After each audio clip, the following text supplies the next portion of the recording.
ئەشیای هندێکیش بڵین لە سکراب ئەوانە بۆمان ئێستا بۆ نمونە ئەکسرم شکاوە لە سکرابی بۆمان پێکەناوەتەوە شیاکات لەنا ئەشیای بڵین کەم بووە.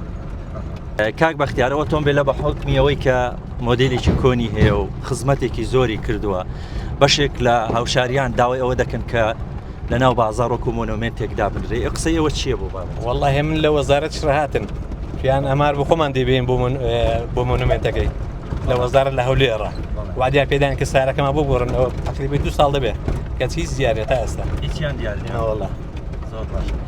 چ سارێک بۆ هێوە باشە لەگەڵ ئێوە دەگونجێت؟ وەڵڵی هەرنەوەی خۆی بە تازەی نەوەکەی خۆی ئارەوەڵات چونکە بە کەڵک مەدێ. یەک ئۆتۆمبیل کیفاتە بۆ ئیشی ئەوە یاخود حەقە یەک دوو ئۆتۆمبیل سێ ئۆتۆمبیلی کە وەڵڵی ئەمە کیفات نییە چونکە ئێستا ئەو کرێکارانش بڵێ نەگەر ئەوە شای بار دەکەم کە تەرە مۆلیدەیە مۆلدەی ئاوە ئەو کرێکارانش بڵین ژیانیان زۆر لەوان لێ مەترسیدا بێت.